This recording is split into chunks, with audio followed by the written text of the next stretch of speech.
എല്ലാം ഏറ്റവും വലിയ റോൾ മോഡലായിരിക്കണ്ട എൻ്റെ മക്കളുടെ എല്ലാവരുടെയും. നിങ്ങൾ ഇപ്പോഴും വളരെ ചെറുപ്പമാണ്, പക്ഷെ നിങ്ങൾ പറയുന്ന ഒന്ന് രണ്ട് കാര്യങ്ങളെ ആര് പറഞ്ഞാലും ഞാൻ കേൾക്കൂല.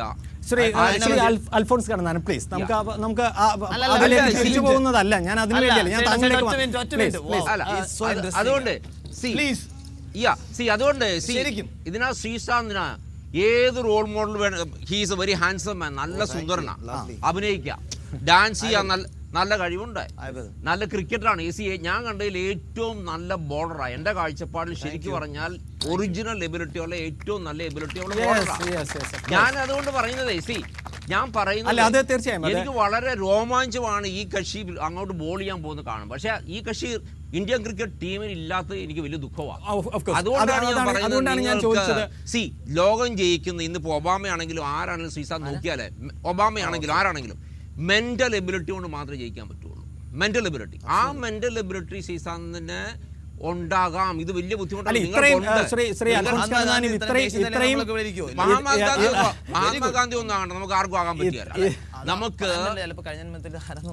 അല്ല, അതൊന്നും നമുക്ക് ആർക്കും പറ്റില്ല. We are all very small people. നമുക്ക് മഹാഗാന്ധിയെ സംബന്ധിച്ച് നമ്മൾ വളരെ, പക്ഷേ ശ്രീശാന്ത് കേരളത്തിനും ഇന്ത്യക്കും ഏറ്റവും ചെറുപ്പക്കാർക്ക് ഏറ്റവും വലിയ റോൾ മോഡലാകാം. അഭിനയിക്കാൻ പറ്റും, വെരി ഹാൻസം മാൻ, ഡാൻസർ ആകാം, എന്തൊക്കെ വേണമെങ്കിലും ആകാം. നമ്മുടെ ജീവിതത്തിൽ ഒറ്റ പ്രാവശ്യം മാത്രമേ മനുഷ്യൻ ക്വസ്റ്റ്യൻ ചോദിച്ചിട്ട് ആൻസർ ചെയ്തില്ലോ.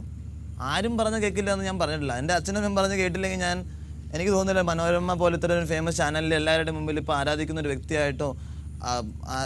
എനിക്ക് ഇത്രേ പറയാനുള്ളൂ, ആരാധിച്ചില്ലെങ്കിലും അമ്മ പറയുന്നത് വന്ദിച്ചില്ലെങ്കിൽ നിന്ദിക്കേണ്ടത് മാത്രം മതി. എൻ്റെ ലൈഫ് ഞാൻ ജീവിച്ചോട്ടെ, എന്റെ അച്ചീവ്മെന്റ് ഞാൻ ചെയ്യും. അതായത് ആരുടെ ഹെൽപ്പ് ഇല്ലെങ്കിലും God's grace I'll achieve what I have aimed for. Sreesanth ഒരുപക്ഷെ ഞാൻ എന്റെ വഴിക്ക് പോയിക്കോളാം, ആരും എന്നെ നന്നാക്കാൻ നോക്കണ്ട എന്നുള്ളത് അങ്ങനെ പറയുന്നില്ല. അതാണ് ക്ലാരിഫൈ ചെയ്യണം. അതുകൊണ്ടാണ് ഇപ്പൊ പറഞ്ഞത് അതാണ്. ആര് വിചാരിച്ചാലും ഞാൻ എന്ത് വേണേലും ആകും. നമ്മളെല്ലാം ആകുന്ന സമൂഹത്തിൽ ആര് വിചാരിച്ചാലും വിചാരിച്ചില്ലെങ്കിലും ആരെന്നെ സഹായിച്ചാലും, മലയാളത്തിൽ എനിക്കും സഹായിച്ചില്ലെങ്കിലും ഒരു മിനിറ്റ് മലയാളം കണ്ടു എനിക്ക് ശ്രീ അൽഫോൺസ് കണ്ണന്താനം മലയാളത്തിൽ ഞാൻ പറഞ്ഞത് റിപ്ലൈ വേണമെങ്കിൽ എടുക്കാം, റിവൈൻഡ് ചെയ്യാം, ഈ പരിപാടി ലൈവ് വരുമ്പോ കാണാം. ശ്രീശാന്ത് എനിക്ക് നല്ല മെമ്മറി ഉള്ള ആളാണ്, അതുകൊണ്ട് തന്നെ പറഞ്ഞു മെമ്മറി.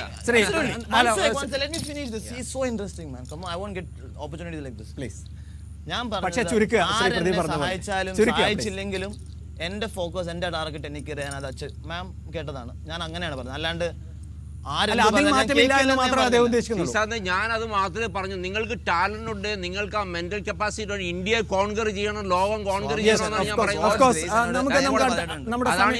സമയം കൂടി ദയവേത് സഹകരിക്കുക ശ്രീ അൽഫോൺസ് കണ്ണന്താനം. അടുത്ത ചോദ്യം നിങ്ങളിൽ നടയിൽ നിന്ന് വളരെ പെട്ടെന്നൊരു ചോദ്യം. ഹലോ ശ്രീശാന്ത്, മുതലാളിയാണല്ലോ പ്രീതി സിൻഡ്ര, അവരെ കുറിച്ച് താങ്കൾക്ക് എന്താണ് അഭിപ്രായം? പ്രീതി സിൻഡ്രയെ കുറിച്ച് എന്താ അഭിപ്രായം? Lovable and very caring person ആണ്. അത്ര ഒരു വലിയ സെലിബ്രിറ്റി ആണെങ്കിലും എന്താ പറയണേ, എങ്ങനെ ഒരാളെ ഇപ്പോൾ ഒരു പുതിയൊരു ടീമായിരുന്നു, ക്രിക്കറ്റിനെ കുറിച്ച് ഒന്നും അറിയില്ലായിരുന്നു, പക്ഷേ ആ ഒരു 44 days ഒരു കമ്മിറ്റ്മെൻറ്റും ഇല്ല, കംപ്ലീറ്റ് ക്രിക്കറ്റ് സ്വന്തം ടീമാണ്. അപ്പം ഷൂട്ടിംഗ് എല്ലാം വിട്ട് ടീമിൻ്റെ ഒപ്പം തന്നെ ഉണ്ടായിരുന്നു. Even parties or IPL was mostly people say it was entertainment. She was a lovely and sweet and ഈ ഒരു ഘട്ടത്തിൽ അഡ്വക്കേറ്റ് സരിത, ശ്രീശാന്തിന്റെ വ്യക്തിത്വത്തിന്റെ പല മുഖങ്ങളാണ് നാം കാണുന്നത്. അതിൽ പലതും ഉൾപ്പെടുന്നുണ്ട്. പക്ഷേ മലയാളികളാണ് ശ്രീശാന്തിനെ ഒരു ക്രിക്കറ്റർ എന്ന നിലയിൽ ആരാധിക്കാനും അംഗീകരിക്കാനുമാണ് പൊതുവെ ഇന്ത്യയിലെ മറ്റു സമൂഹങ്ങളിൽ നിന്നുള്ള താല്പര്യങ്ങൾ കൂടുതലും കാണുന്നത്. പക്ഷേ മലയാളികൾക്കിടയിലാണോ അദ്ദേഹത്തിൻ്റെ ഇത്തരം ക്യാരക്ടറിന് കൂടുതൽ പ്രാമുഖ്യം നൽകിക്കൊണ്ട് അദ്ദേഹത്തെ കാണാൻ ശ്രമിക്കുന്നത്? അങ്ങനെ ഒരു പ്രശ്നം തോന്നുന്നുണ്ടോ താങ്കൾക്ക്? മുറ്റത്തെ മുല്ലയ്ക്ക് മണമില്ല എന്നൊരു പക്ഷേ പറയാം. പക്ഷെ അങ്ങനെയല്ല നമ്മൾ കാണുന്നത്. എൻ്റെ വീട്ടിലെ കുട്ടി എന്തെങ്കിലും ചെയ്താലാണ് എന്നെ അത് ബാധിക്കുള്ളൂ. ഞാൻ അതിനെക്കുറിച്ച് പറയും. പിന്നെ മറ്റുള്ളവരെക്കാൾ ഒരു പക്ഷേ മലയാളിക്ക് തെറ്റായിരിക്കാം, ശരിയായിരിക്കാം, മറ്റുള്ളവരുടെ കാര്യത്തിൽ പ്രത്യേക ഒരു താല്പര്യമുണ്ട്. ഒരു പക്ഷേ അതായിരിക്കാം ശ്രീശാന്തിനെ എന്നും ഇങ്ങനെയൊരു സർക്കിളിനുള്ളിൽ ഇങ്ങനെ ഒരു കസേരയിൽ ഇരിക്കുന്നത് പോലെ എന്നും ഫോക്കസ് ചെയ്യുന്നത്. പക്ഷേ ശ്രീശാന്ത് അതിൽ സന്തോഷിക്കുകയാണ് വേണ്ടത്. If you are not a celebrity, if you are not a talented person, you will not be focus for ever. ഒരുപക്ഷെ ശ്രീശാന്ത് ഇതുമായി ബന്ധപ്പെട്ട് തന്നെയാണ് പലരും പ്രകടിപ്പിച്ചിട്ടുള്ള ഒരു മറു അഭിപ്രായം, മലയാളികൾക്ക് ശ്രീശാന്തിനോട് അസൂയുള്ളതുകൊണ്ടാണെന്ന്. അങ്ങനെ ഒരു വിശ്വാസം ശ്രീശാന്തിനുണ്ടോ? ഇല്ല, ഒരിക്കലും ഇല്ല. കാരണം തീർച്ചയായിട്ടും ഇപ്പോഴും 3 വർഷമായിട്ട് ഇന്ത്യ കളിച്ചു. പക്ഷേ 100-150 ഇന്റർനാഷണൽ വിക്കറ്റ്സ് ഒന്നും ആയി, ഇൻക്ലൂഡിങ് 2020 IPL എല്ലാം. പക്ഷേ ഇപ്പോഴും ഞാനിപ്പോഴും ശരിക്കും എൻ്റെ അച്ഛനും അമ്മയും താങ്ക്സ് ടു ദം ഒന്നും അച്ചീവ് ചെയ്തിട്ടില്ലെന്ന് തന്നെയാണ് ഇപ്പോഴും. കാരണം എൻ്റെ ഡ്രീം ഞാൻ നേരത്തെ പറഞ്ഞ പോലെ ആരും സഹായിച്ചാലും ഇല്ലെങ്കിൽ this is not my target. I mean എൻ്റെ സത്യമായിട്ട് ഇപ്പോൾ ഒരു 3 വർഷത്തിൽ നിങ്ങൾ കണ്ടത് 10% ഓഫ് ശ്രീശാന്താണ്. My best is surely yet to come. അതൊരു നല്ല വാക്കാണ്. ഒരു 10%, 90% yet to come. So please don't worry. എനിക്ക് ഉറപ്പായിട്ട് എനിക്കറിയാം. ഒരു ചോദ്യം കൂടി. ഇപ്പോൾ താങ്കൾ ഇവിടെ പറഞ്ഞു വാർത്തകളെ ഞാൻ മൈൻഡ് ചെയ്യാറില്ല എന്ന് പറഞ്ഞു. പക്ഷെ സത്യത്തിൽ താങ്കൾ അത് ഞാൻ വാർത്തയാവുന്നു എന്നുള്ളൊരവസ്ഥ ആസ്വദിക്കുന്നില്ലേ? അതും അല്ലെങ്കിൽ താങ്കൾ വാർത്താ പ്രാധാന്യമുള്ള വ്യക്തിയാണ് എന്നറിഞ്ഞുകൊണ്ട് വാർത്തകൾ സൃഷ്ടിക്കുന്നതിൽ ഹരം കണ്ടെത്തുന്ന ഒരു വ്യക്തിയാണെന്ന് പറഞ്ഞാൽ താങ്കൾ അത് അംഗീകരിക്കുമോ? ഒരിക്കലുമില്ല. കാരണം സത്യമായിട്ട് ഞാൻ തീർച്ചയായിട്ടും ആദ്യത്തെ ആ ഒരു 6-7 മാസം ഭയങ്കര ക്രേസി ആയിരുന്നു. എൻ്റെ ഫോട്ടോ വന്ന് അപ്പോൾ കട്ട് ചെയ്യും, ഞാൻ വീട്ടിൽ വിളിച്ചു പറയും, അത് ആ TV ചാനലിൽ റെക്കോർഡ് ചെയ്യണം, ഞാൻ പ്രാക്ടീസിനാണെങ്കിൽ റെക്കോർഡ് ചെയ്യണം, എനിക്ക് കാണണം. ഞാൻ പണ്ടൊക്കെ ഇവിടെ ഈ പരിപാടി കഴിഞ്ഞ് CD വരെ മേടിച്ചുകൊണ്ട് പോകാറുണ്ട്. അങ്ങനത്തെ ഒരു വ്യക്തിയായിരുന്നു. അത് കഴിഞ്ഞ് ഒരു ലെവൽ ക്രിക്കറ്റ് കളിച്ച ഇപ്പോൾ സെലിബ്രിറ്റി ആണ്, ഒരു ലെവൽ കഴിഞ്ഞ് കഴിയുമ്പം your priority towards life changes.